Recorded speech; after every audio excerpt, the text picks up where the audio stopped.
오늘 우리 주신 하나님 말씀은 열왕기상 19장 1절로 12절 말씀입니다. 열왕기상 19장 1절로 12절 말씀 우리 같이 한 목소리로 함께 봉독해 보도록 하겠습니다.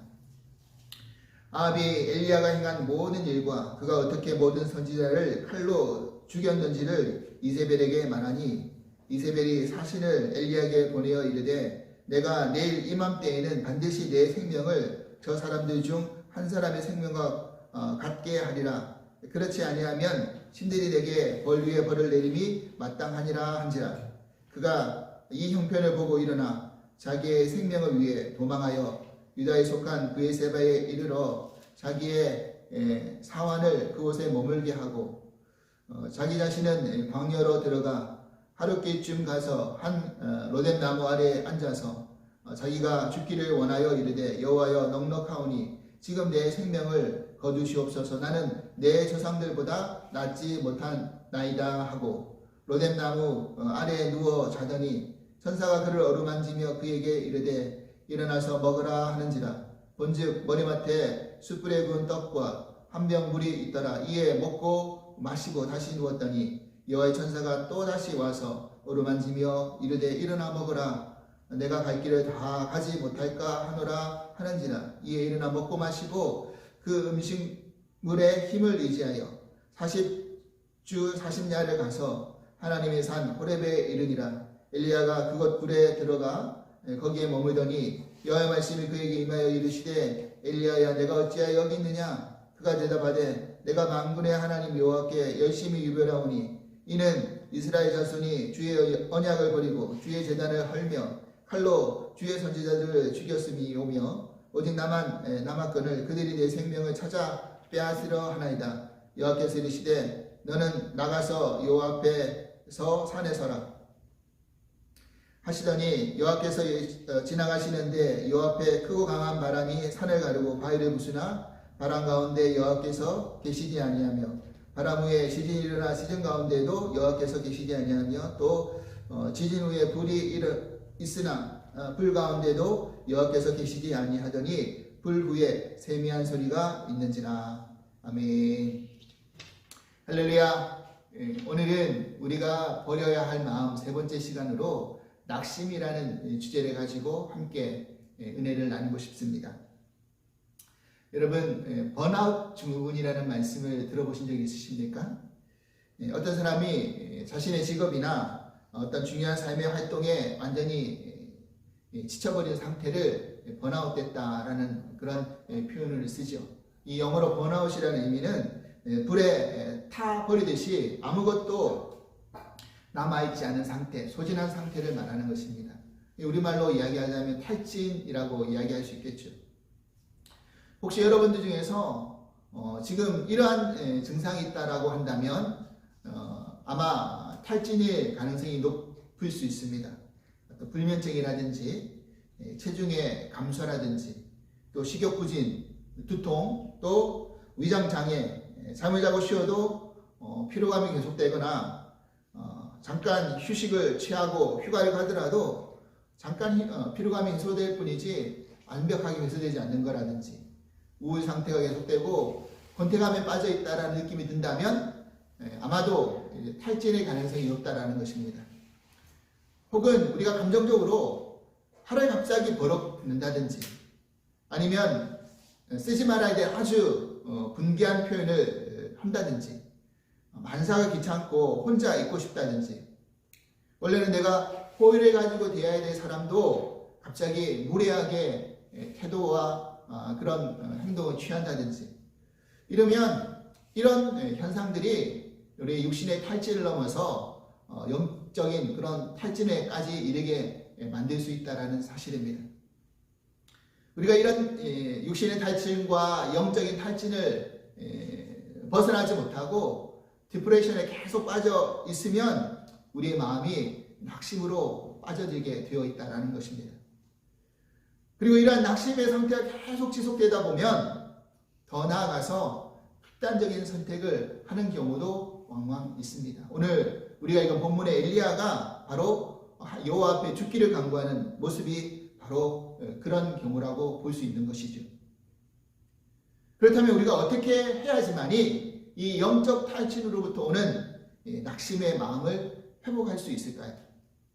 오늘 본문의 말씀을 기초로 해서 우리를 회복시키시는 그런 하나님의 사랑의 손길, 음성을 나눌 수 있기를 바랍니다. 오늘 본문에 등장하는 엘리야에 관해서는 지난번 열심이라는 주제를 통해서 함께 말씀을 나눌 때 자세하게 엘리야가 어떤 사람인지에 대해서 설명을 드린 적이 있습니다. 여러분도 아마도 잘 아실 겁니다. 정말 구약을 대표하는 실로 정말 유명한 선지자 중에 한 사람이 바로 엘리야입니다. 그런데 오늘 본문 속에서 만난 엘리야는 우리가 알고 있는 그런 엘리야의 영웅적인 모습과는 정말 다른 모습이더라는 겁니다.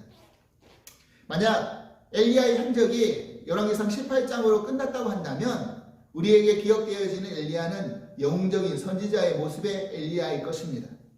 그런데 19장에서 하나님은 우리들에게 엘리야의 그 연약한 모습을 드러내 주심으로 말미암아 저 사람도 선지자이지만 하나님의 위대한 사역에 쓰임받은 사람이었지만 별반 우리와 다르지 않구나, 우리가 다르지 않은 연약한 모습을 가지고 있구나 생각할 수 있다라는 것입니다.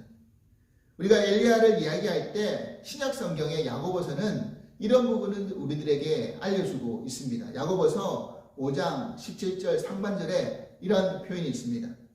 엘리야는 우리와 성정이 같은 사람이다 라고 소개하고 있습니다. 여러분, 여기서 성정이라는 것의 의미는 무엇이냐면 성질과 감정이라는 뜻이죠. 다시 말해서 엘리야는 우리와 성질과 감정이 같은 사람이다. 그래서 우리와 큰 차이 없는 연약한 인간일 뿐이다 라는 것을 말해줍니다. 여러분, 목회자도 마찬가지 아닙니까? 목회자라고 해서 여러분들하고 별반 다를 바가 없다라는 것입니다. 단지 맡겨진 사명이 다를 뿐이지 더 인격적으로 훌륭하고 더 뛰어나고 그런 존재가 목회자가 아니더라는 것입니다. 우리가 먼저 그것을 선이해를 가지고 하나님의 대선지자 엘리야를 우리가 오늘 본문에 등장하고 있는, 보여지고 있는 그 모습을 우리가 바라볼 때 좀 더 이해하기가 쉬워지더라는 것이죠.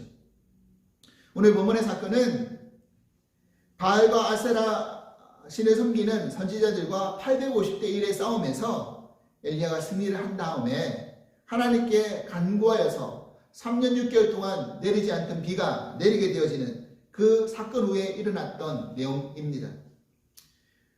시간적으로 볼 때 불과 하루 정도의 차이밖에 되지 않았던 그런 시간입니다. 여러분, 엘리야가 큰 승리를 그 850대 1에서 싸움을 맛보고 정말 3년 6개월 동안 내리지 않던 비가 내리는 하나님의 기적적인 응답을 우리가 경험하게 된다면 엘리야로서 어떤 기대의 마음이 있었을까요? 적어도 아합 왕과 이세벨이 무릎을 꿇고 또 이스라엘 온 백성들이 정말 하나님 앞에 크게 회개하면서 그렇게 나오는 장면을 기대하고 있지는 않았겠습니까? 저라도 아마 그랬을 것 같아요. 그런데 들려오는 소식은 이세벨이 보낸 사신을 통해서 내일 이맘때 너를 죽이겠노라. 내가 너를 죽이지 않으면 내 신의 신이 나를 가만 내버려 두지 않을 것이다. 이런 이야기를 들었던 것입니다. 본문 1절 2절에 그 말씀이 나오죠. 아합이 엘리야가 행한 모든 일과 그가 어떻게 모든 선지자를 칼로 죽였는지를 이세벨에게 말하니 이세벨이 사신을 엘리야에게 보내어 이르되 내가 내일 이맘때에는 반드시 내 생명을 저 사람들 중 한 사람의 생명과 같게 하리라. 그렇지 아니하면 신들이 내게 벌 위에 벌을 내림이 마땅하니라 한지라. 여러분, 이 이야기를 전해드렸을 때 엘리야의 마음의 생각은 어땠을까요? 이거 뭐지? 다 끝난 줄 알았는데? 이런 마음 되지 않았겠습니까? 여러분, 우리가 하나님 일을 하다 보면 이쯤 하면 됐겠지. 이제 뭔가 결과가 있고 변화가 일어나겠지. 이런 마음을 먹었는데 여전히 돌아보니 세상은 철옹성같이 바뀌질 않고요. 내가 섬기고 돌보던 공동체의 모습들은 분명없이 큰 은혜를 받은 것 같긴 한데 여전히 돌아서면 옛 모습 그대로에 바뀌지 않는 것을 보면서 실망할 때가 있습니다. 특별히 영적 리더들이 그런 모습을 통해서 지치기 시작하더라는 것이죠. 이거 뭐지? 내가 열심히 내봐야 소용이 없는 거 아니야? 다 똑같잖아. 아니 오히려 과거보다 못한 모습은 뭐지? 나만 열심히 내면 무슨 소용이 있냐? 다른 사람은 다 놀고 있는 것 같은데. 설렁설렁하면서 마치 곶감 빼먹듯이 누릴 거 다 누리면서 손에 물 안 묻히고 수고 안 하고 나만 다 애쓰는 것 같은데. 아이, 나만 이래야 돼? 모르겠어. 그냥 그만둬 버릴래. 그러면 이렇게 된다는 것이죠. 만약 이 상황 속에서 어제 엘리야였다라고 한다면, 그래, 이세벨이 그렇게 나온다라고 까불지 말라 그래. 나에게 하나님이 계셔. 아직도 정신을 못 차렸구나. 그 현장에 그 이세벨이 없었기 때문에 그런 말을 하는 것이 하고 당당하게 나아가고 맞서야 되는데 엘리야가 그렇지 못했다라는 것입니다. 물론 추측해 보건대 이때 엘리야의 상황이 아마도 육신적으로도 굉장히 탈진한 상태가 아니었을까 미루어 짐작해 봅니다. 왜냐하면 말이 850대 1의 싸움이었지 그가 일일이 그 850명의 선지자를 다 죽이지 않습니까? 그죠? 얼마나 피말리는 싸움이고 기력이 소진되었을까요? 비 오기를 하나님께 간구하면서 무릎 사이에 머리를 그렇게 박으며 얼마나 진에 쏟아내며 기도했겠습니까? 하나님 비를 내려주셔야 됩니다. 사람 보고 계속 가보라 그러죠. 징조가 보이는지. 그리고 비가 내리자 아합의 마차보다 더 빨리 달려가서 아합 앞에 가 있었죠. 당시에는 하나님의 능력을 힘입어서 힘든 줄 몰랐겠죠. 우리도 그렇습니다. 정말 은혜 받고 열정적으로 그렇게 충만한 상태에서 일하다 보면 힘들 줄 모르죠. 하지만 우리 모두는 육신이라는 한계를 다 지니고 있습니다. 그러니까 육신의 힘을 다 쏟아내면 지칠 수밖에 없는 상황이죠. 그리고 이렇게 힘을 다 쏟아 부어서 지칠 대로 지쳐 있는데 수술의 시간도 없이 이세벨로부터 생명의 위협을 받게 되는 소식을 듣게 되니 얼마나 낙심이 되었겠습니까? 이때 엘리야는 무엇을 보았다라고 성경이 기록하고 있습니까? 3절 말씀 보십시오. 그가 이 형편을 보고 일어나 자기의 생명을 위해 도망하여 유다에 속한 부에세바에 이르러 자기의 사환을 그곳에 머물게 하고 지금 엘리야는 뭘 보았다고 기록하고 있죠? 이 형편을 보았다. 돌아가는 상황과 형편을 보았다라는 거 아닙니까? 하나님을 보지도 않고 기도하지도 않고 하나님의 말씀을 들으려고 하지도 않고 형편을 보았다라고 그렇게 이야기해 주고 있습니다. 그러니까 자기가 믿었던 그 모든 것들이 무너져 내리고 낙심에 빠져버린 것이죠. 그리고 자기 생명을 피하여서 광야 하루키쯤 가다가 지쳐서 더 이상 가지를 못하고 로뎀 나무 아래서 앉아 죽기를 하나님 앞에 간구하고 있는 것입니다. 모든 것을 내려놓고 자포자기하는 심정이 되어버린 것이죠. 여러분, 이렇게 영적 탈진으로 인한 낙심은 이렇게 무서운 것입니다. 그때는 하나님의 소리는 들리지 않고 사람의 소리만 들립니다. 하나님의 역사를 이는 보지도 못하고 현재의 형편만 살핍니다. 그리고 손 놓고 포기하게 되는 거죠. 하나님 일을 하는 사람으로서 충분히 이해는 되지만 참 안타까운 일이기도 합니다. 그러면 어떻게 해야 하나요? 여기서 하나님이 어떻게 낙심한 엘리야를 회복시키는지를 우리는 보아야 합니다.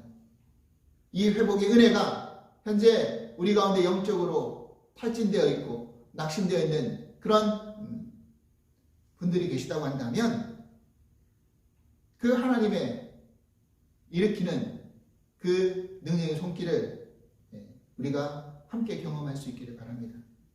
먼저 첫 번째로 낙심을 버리기 위해서는 하나님의 위로의 손길을 경험해야 합니다. 본문 5절 6절 말씀 보십시오. 로뎀 나무 아래에 누워 자더니 천사가 그를 어루만지며 그에게 이르되 일어나서 먹으라 하는지라. 본즉 머리맡에 숯불에 구운 떡과 한 병 물이 있더라. 이에 먹고 마시고 다시 누웠더니. 지금 엘리야는요, 하나님 앞에 죽기를 간구한 다음에 육신적으로 너무 지치고 피곤해서 쓰러져 자고 있었습니다. 그때 천사가 나타나죠. 천사가 왔습니다. 그리고 뭐합니까? 그를 어루만져 줍니다. 토닥여 주죠. 그리고 일어나 먹으라 하면서 숯불에 구운 떡과 물 한 병을 내어놓습니다. 그리고 그 다음에 7절 8절을 또 읽어보니까 한 번 더 천사가 어루만지며 먹여줍니다. 그리고 아직 당하지 못한 길을 갈 수 있도록 힘을 주게 되는 것이죠. 여러분, 여기서 우리는 하나님의 어떠한 모습을 봐야 됩니까? 하나님 지금 죽기를 간구하고 있는 엘리야를 바라보면서 천사를 보내 나타나서 야단치거나 꾸중하고 계시지 않으시다는 겁니다. 야, 지금 너 뭐하고 있어? 내가 누군지 몰라? 감히 누구 앞에서 죽겠다고 때를 쓰는 거야. 너에게 준 나의 생명을 포기하려고 하는 거야 지금. 이렇게 야단치며 채찍질하지 않으셨습니다. 그냥 천사가 보내주셔서 어루만져 주시면서 지친 육신에게 힘을 얻도록 먹을 양식을 주십니다. 여러분, 여기에 은혜가 있다는 거예요. 사랑하는 여러분, 우리가 주변에 영적으로 탈진해서 힘들어하고 있는 사람들, 일 못하겠다라고 지쳐있는 영혼들에게 찾아가서 위로한다고 하면서 전혀 위로 같지 않은 말만 할 때가 종종 있습니다. 야, 그럴수록 하나님의 말씀 들어야지. 인간이 말하는 부정적인 소리 들으면 돼? 하나님 바라봐야지. 형편 바라보면 되니? 이럴 때일수록 더 기도해야 되지. 여러분, 엘리야가 이거 모를까요? 우리가 정답을 몰라서 못하는 게 아닙니다. 잘 알죠. 오죽하면 그게 안 되니까 나는 내 조상보다 못하다고 하면서 자괴감을 일으키면서 죽여달라고 이야기합니까?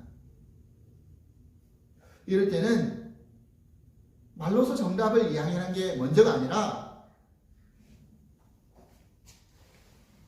천사처럼, 하나님 보내주신 천사처럼 아무 말 없이 토닥여주면서 먹을 것 주면서 격려해 주는 게 사실은 더 먼저라고 생각이 듭니다. 그동안 수고했어. 아무것도 아니야. 힘든 건 다 알아. 조금만 더 힘내보자. 내가 기도할게. 너가 기도해가 아니라 내가 기도해 줄게. 제가 대학교 다닐 때 웰컴 투 동막골이라는 영화를 본 적이 있습니다. 강원도 산골짜기에 있는 마을 이름이 동막골인데, 그 동막골이라는 이름의 의미가 뭐냐면 아이들 같이 막 뛰어놀며 즐겁게 살아가라는 의미에서 그 동네 이름을 지었던 것입니다. 깊은 산중에 있었기 때문에 6.25 전쟁이 일어났음에도 불구하고 산아래 동네에 벌어지는 전쟁의 소식마저 모르고 살았던 순박한 사람들이 모여 살았던 동네, 자그마한 동네였습니다. 그러던 어느 날 그 마을에 그 전쟁에 참여했던 인민군 또 한국군, 연합군이 함께 모입니다. 거기서 일어난 여러 가지 이야기를 담은 영화인데, 영화 중반부에 저에게 큰 인사이트를 준 촌철살인 같은 대사 한 장면이 등장합니다. 인민군 간부가 촌장에게 이런 질문을 합니다. 아니, 도대체 소리도 안 지르면서 동네 사람들을 압도하는 그 카리스마는 어디서 나오는 기요? 그저 촌장 말 뭐라고 대답했느냐면, 뭘 많이 먹여야지. 많이 먹여야 된다는 거죠. 사실 우리가 밥 먹었니? 밥 먹었나? 하는 말은 우리나라 사람들이 입버릇처럼 말하는 그런 인사말이죠. 아침에도 만나도 밥 먹었니? 점심에 만나도 밥을 먹고 댕기니? 저녁에 만나도 밥을 먹었고, 밥으로 시작해서 밥으로 끝나는 게 우리네 인사말입니다. 근데 이 말의 뜻이, 너 밥 먹었어? 너는 안 먹었니? 나는 먹었는데, 이는 밥에 먹고 안 먹고의 유무를 알아내기 위해서 질문하는, 인사하는 그게 아니라는 것을 우리는 잘 압니다. 가족처럼, 식구처럼 걱정하고 보듬고 다듬어주고 싶은 마음. 그 마음이 집약된 인사가 바로 밥 먹었냐라는 인사죠. 이렇듯이 밥을 챙겨준다는 것은 우리 민족의 정말 고유한 정이고, 밥을 함께 먹는다는 것은 한 가족 같은 의미라는 것을 내포하고 있습니다. 성경에도 식탁이 등장하면 거기에 담긴 영적인 의미가 있잖아요. 시편, 우리가 너무나 잘 알고 있는 23편 5절 말씀에 주께서 나의 원수의 목전에서 내게 상을 차려주시고, 여기서 상은 밥상을 말하는 것입니다. 밥상. 교제를 의미하는 것이고 나의 가족인 것을 확인시켜주는 것이죠. 원수 앞에서도 너는 나의 가족과 같이 내 식탁을 베풀어주면서 가족과 같이 너를 보호하겠노라 라는 그 말씀이잖아요. 여러분, 요한복음 21장에 보면 부활하신 예수님이 낙심하고 낙향한 제자들을 찾아가서 먼저 제자들이 고기를 잡고 올 때 해안가에서 뭐하고 계셨습니까?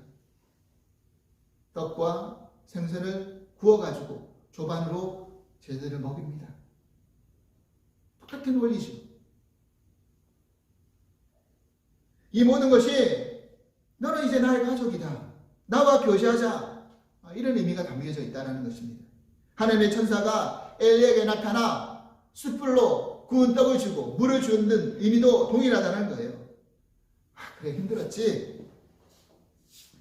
그래도 넌 내 가족이잖아. 먹고 힘내라. 나와 교제하자.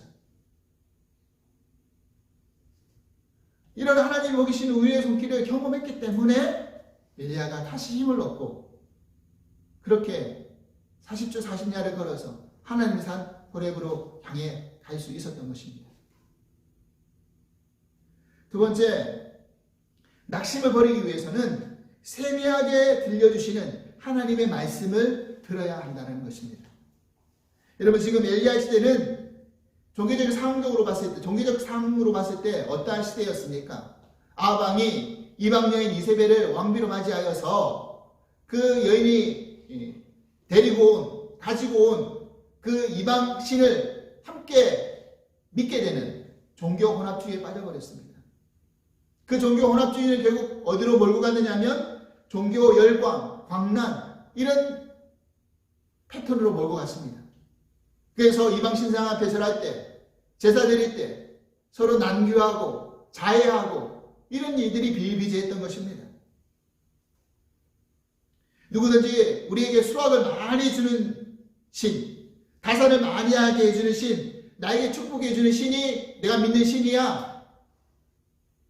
이스라엘 백성들의 믿음의 수준이 그렇게 전락해 버렸습니다. 결국 3년 6개월 동안 비가 내리지 않고 풍요와 다산의 젖줄이 끊어져 버립니다. 그 후에 엘리야가 아합에게 찾아와서 이런 제안을 하죠. 여기서 보십시오. 누가 먼저 제안했는지가 중요합니다. 아합이 제안한 게 아니라 엘리야가 이런 제안을 하는 거죠. 열왕기상 18장 19절 말씀 보십시오. 그런즉 사람을 보내 온 이스라엘과 이세벨의 상에서 먹는 바알의 선지자 450명과 아세라의 선지자 400명을 갈멜산으로 모아 내게로 나오게 하소서. 우리가 잘 알다시피 이 18장 19절 이하의 말씀을 읽어보면 갈멜산에 그런 전쟁, 영적인 싸움이 일어나잖아요. 근데 여기서 우리가 가만히 들여다보면 종교 열광주의 패턴이 이 안에 그대로 녹아져 있음을 알 수가 있습니다. 다시 말해서 보여지는 신비한 현상을 가지고 참된 신이 누구인지를 증명하자.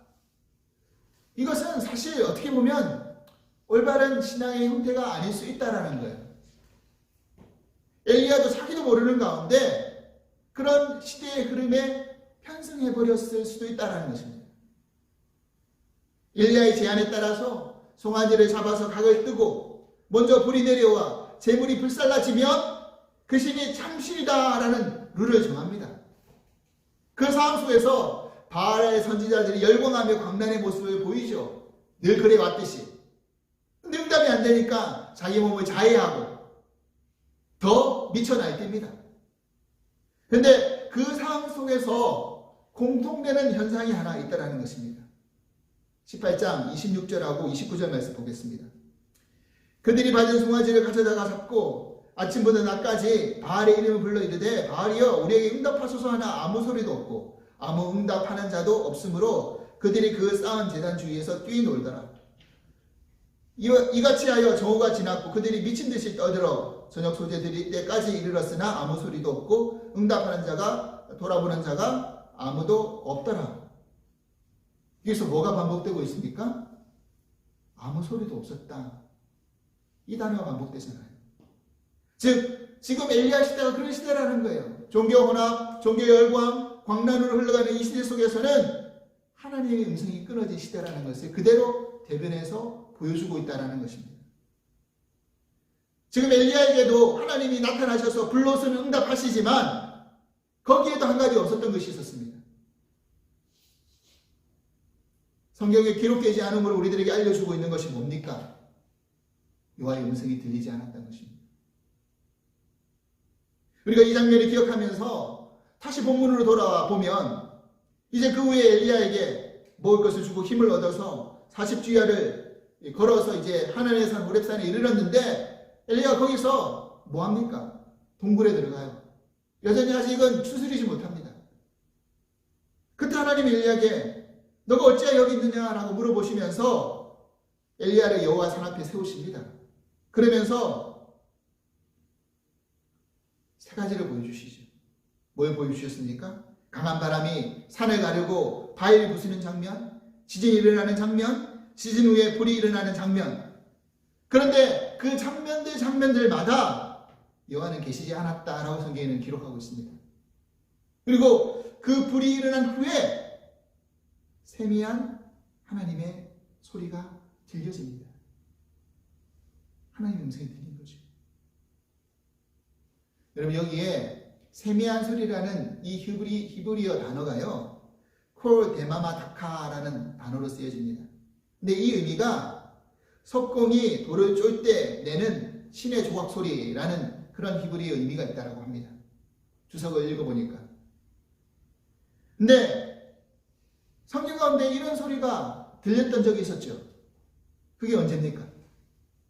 호렙산에서 모세에게 하나님이 돌판에 십계명을 새길 때 냈던 소리, 하나님 직접 돌을 쪼개면서 내었던 소리가 바로 이 소리라는 거죠. 하나님 모세를 통해서 말씀의 전통을 세울 때 이 소리를 들려주셨던 것입니다. 여러분, 바람과 지진과 불은 하나님의 임재를 보여주는 상징임에 분명합니다. 하지만 종교열광, 광란의 패턴으로 바람, 지진, 불을 통해서 나를 증명하려고 하지 마라. 이런 것들은 다 일시적인 것뿐이다.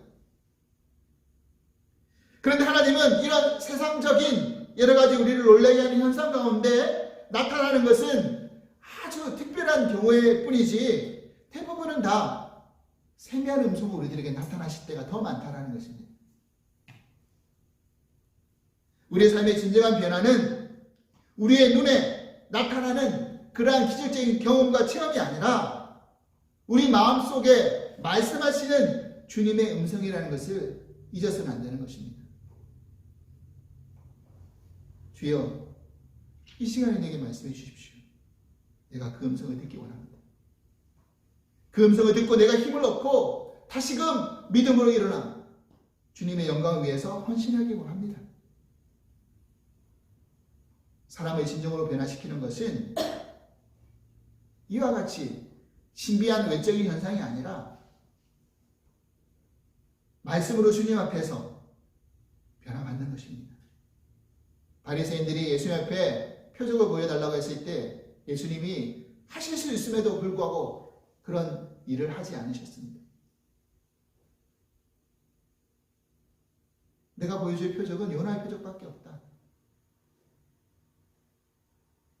여러분, 우리의 심령 가운데 말씀하시는 주님의 음성을 붙들기 원합니다.